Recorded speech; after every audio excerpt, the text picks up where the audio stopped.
Who doesn't enjoy filming outside? I know I do. I try to film outside in stories that take place in nature as much as I can. However, one of the biggest challenges when working on documentaries that take place outside is filming interviews. From harsh shadows to overexposed backgrounds, it can be challenging to get a nice, clean image when we aren't in control of the light. So this week and next week on the channel, I am doing a two-part mini-series in which I'm sharing my simple strategies and minimalist approach to filming interviews outside using natural light, and a few inexpensive yet super useful gear options that can give you more control to get the image you want. Hey everyone, if you're new here, my name is Austin Meyer. I'm a documentary filmmaker, National Geographic Explorer, and on this channel I share the field-tested skills, mindsets, and lessons that have helped me on my journey as a documentary filmmaker. So for this two-part mini-series, we're only going to be talking about outdoor interview setups using natural light. I'm not bringing any external lights with me.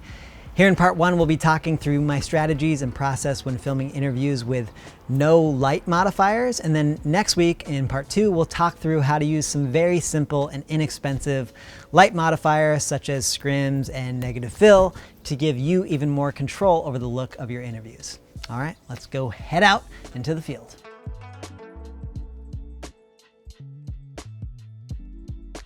All right, so here we are in the beautiful Berkeley Hills in California. Today I'm joined by my girlfriend, camera assistant, and model, Zoe, who's gonna be on camera. We have not scouted out this location before. We're just arriving and trying to put me in the position of being out on a documentary set I haven't pre-scouted when the director tells me that we need to film an interview. So first things first, we are not using any light modifiers today, like I said, but I did bring one little piece of gear, and it's this collapsible stool. So I pretty much keep this stool in my car on all shoots because on a sunny and bright day like today, we don't want our interview locations to be limited by where there just happen to be benches. So having the stool allows me to be more flexible in terms of filming location. The three main things that I want to keep in mind as a cinematographer when it comes to shooting interviews outside are light, depth, and composition. And the reason that I say light as the very first consideration is because when we're filming outside, we have way more light than we could ever need, and we have limited control of it. So if I have no light modifiers, the first setup that I'm gonna gravitate towards is one that is in the shade. And that is because it softens the sunlight and gives me more control regardless if clouds roll through or if the sun changes position in the sky too much over the course of the interview. So we're going to search for some shade to set up our first interview, and I'll walk you through kind of what I'm looking at, what I'm thinking about as I find that location. Okay, so we are making our way around the park, and we have a lot of trees here which are giving us shade, but also like dappled sunlight. So based on the length of the interview, if I'm doing an interview for 45 minutes to an hour outside, you have to anticipate where the sun's gonna be in the sky. So I use an app called the Sunseeker app on my phone to kind of chart where the sun will be in the sky. But if I'm doing an interview at that range of like the 45 minutes to an hour, I want to choose a spot that's gonna have less of that dappled sunlight so that, again, I can control where the light is hitting the subject at all times. So I'm gonna be looking for spaces in this little grove here, which I like, that has like very flat lighting to get set up.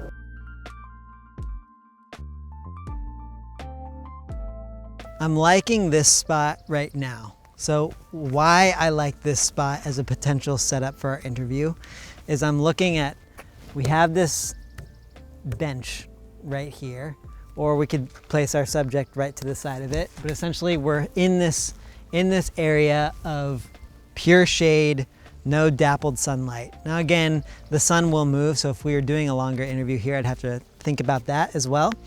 But potentially I could have Zoe, my model, sit right here on the edge of the table. Now, when I think about the way I'd want to position her, anytime you're putting someone in shade, you have to think about the exposure of light on your subject. So if someone is in shade, that's gonna be meaning that they're in like relative darkness compared to everything else outside. So you'll see there, we have shade here, but in the background, you see there's some elements of kind of like darker exposure with the trees, but then through the trees, you also have that bright sunlight. So when I'm positioning somebody in a very shady spot for an interview, I'm always looking for, can I get the exposure of where they are in the shade to be relatively similar to the exposure in the background.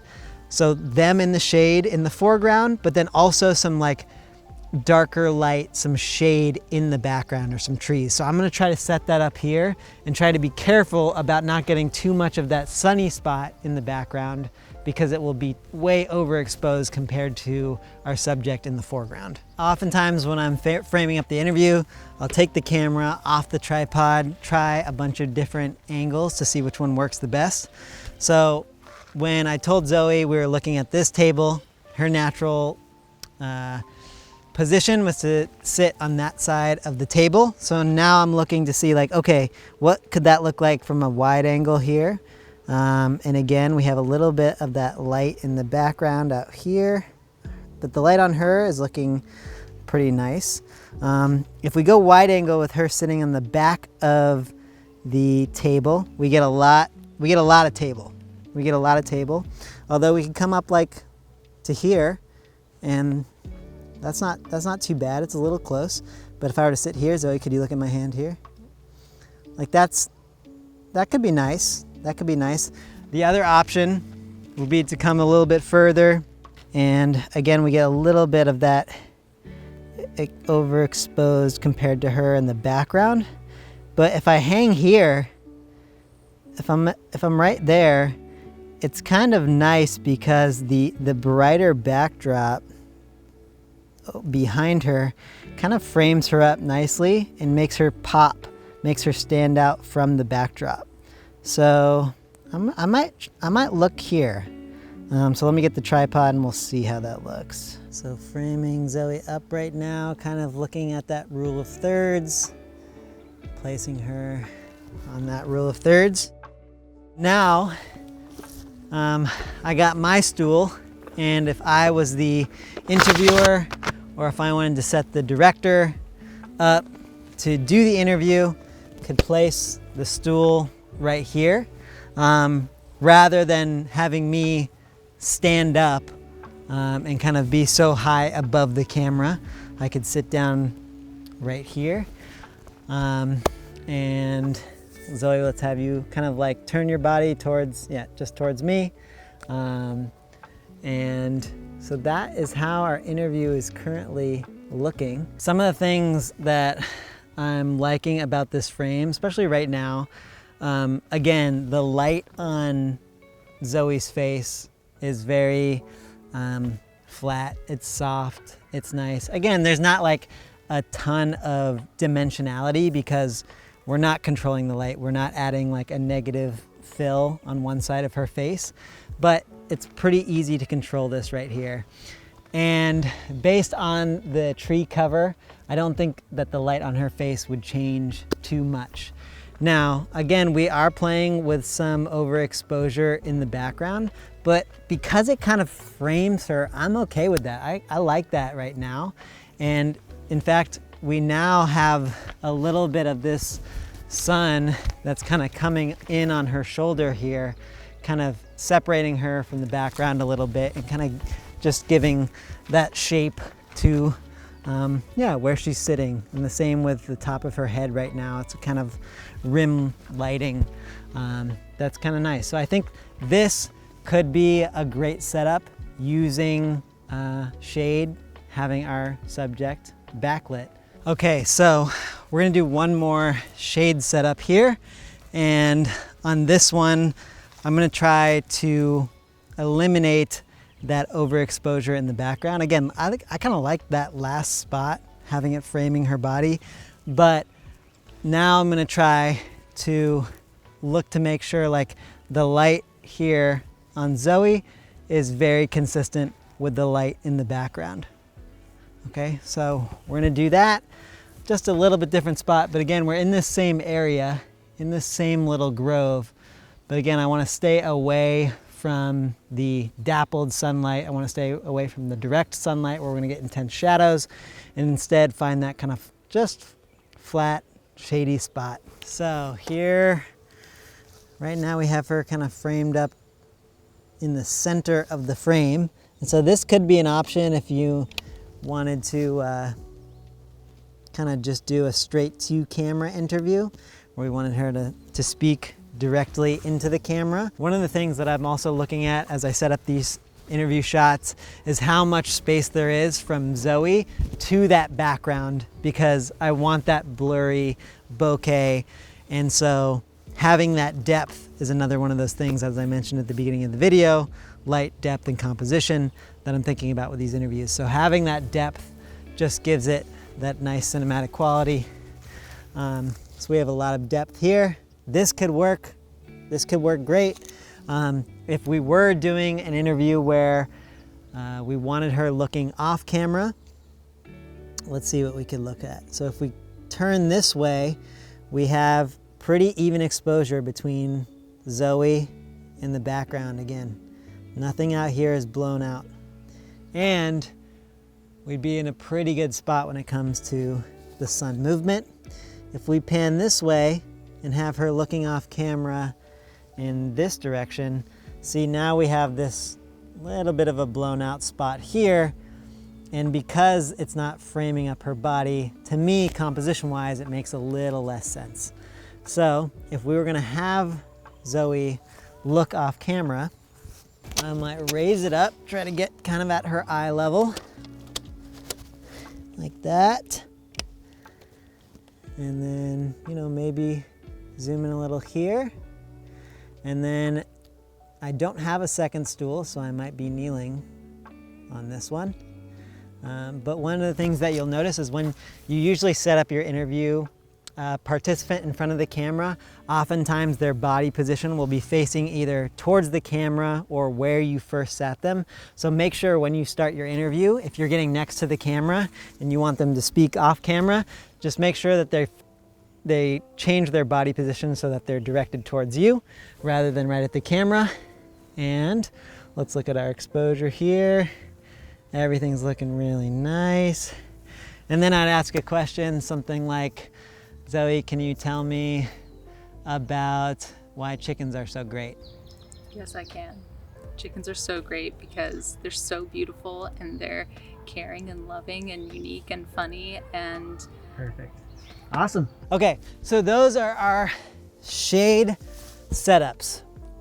This is quick, easy, simple way to get a nice interview outside with no light modifiers. Now, occasionally, we will be tasked where we don't have a beautiful shady grove like this, and we might have to do an outdoor interview in direct sunlight. So we're gonna go find a direct sunlight spot, and I'm gonna show you how I think about making that look as best as we can, even though it's gonna be a challenge. All right, so we are here for our second scenario. This is direct sunlight. This is not ideal, but we are going to run into this scenario all the time as documentary filmmakers, where we have to quickly set up an interview. Someone is in direct sunlight, there's no shade around. So here are some ways that I think about making those look as best as possible. Now, one of the main tricks that I use, and I get asked about this from directors all the time because they see me doing it on set like constantly, is I use this trick I call the palm trick. And so what I'll do is I will hold out my palm and I see how the sunlight is hitting my palm. So for example, I'll hold out my palm and I'll slowly rotate it to see where is the sunlight hitting. So if I hold my palm like this, it is facing directly towards the sun. You're gonna see that there is no shadows on my palm. So this is not a good spot to set up the interview, because if I'm standing here, the light is all hitting my face, there's no shadow, and that gives us no dimensionality. And we're always looking for dimensions when we're setting up interviews and making people look as best as we can. So here's not gonna be a good spot. So I'm gonna slowly rotate my palm until I start to see where a shadow appears. And now we have a shadow appearing on the palm right here. So in this range, you kind of have a shadow. So this is a spot where I think, okay, we might be able to put our participant with their face facing this way, just like the palm, and we might start to get those shadows that's gonna make the image as best as we can get. So let's keep turning. As we keep turning, now here we have full shadow on the palm, and that's gonna be really tough in this intensity of light that we have right now. The sun is just so high in the sky. Occasionally backlighting like this can work, but for an interview, we're gonna have so much shadow and such a bright background, I'm probably not gonna stick with this. So let's keep rotating the palm, keep rotating the palm. Okay. And now we have, again, a palm that has both shadow and it has some sunlight on it. So this is kind of like that half and half look that I'm always going for. So we have two options in my mind for where we might position our interview subject. We have right here, and then we have right here. So flipped across the 360-degree axis. These are gonna be two spots that I'm gonna try to see what makes the most sense for where our interview subject is gonna be. So the first location we are gonna try, again, is where we had some of that split sun and shadow when I did the palm trick. And we have an outhouse behind Zoe, so I'm gonna try to position her right in front of that outhouse there. Once I get them in the correct spot, I might have them kind of slowly turn and see how the light hits them a little bit differently. So Zoe, can I have you just pivot a little bit? Okay, so there is probably too much sun if I were to rotate. Let's come back, yeah, right there. There's kind of nice. And so another thing that you'll see that I'm doing in this framing is when I'm shooting interviews outside, I always think about the sun as my key light. So just as if you were setting up lights in an indoor interview setting, I think about my key light here. And so usually when I'm shooting interviews, I'm shooting from the direction of the shadow side and having the interview participant look towards the light if they're looking off camera. So same situation goes for right here. I'm thinking about the sun as my key light. And so I'm gonna shoot from the shadow side. Okay, and Zoe, pivot your body just a little bit right there. Yep, nice. Okay, and let's have you tell me about photosynthesis. Photosynthesis is a really misunderstood concept. It's actually the earth giving back light to the sun and plants actually vomiting up light that the sun then grabs. Perfect. Okay, now let's flip it around again to the other side. So you want to move to the other side. So then this was the other option that we looked at based on the palm test. So again, I usually start off tripod, find my frame. So Zoe, let's have you turn towards the sun a little bit right there. Okay, now let's see if we have, that might be nice, like that. Again, we're shooting from the side of the shadow, gonna have her looking towards the key light, which is the sun. Can I have you turn a little bit more and let's see how the sun hits you differently? Okay, like that. Now Zoe, would that be comfortable if I was to stand here? It's a little too much sun? Yeah. Okay, so let's move back a little bit. And what if I'm standing right here? That's okay? Better, yeah. That feels comfortable? Mm-hmm. Okay.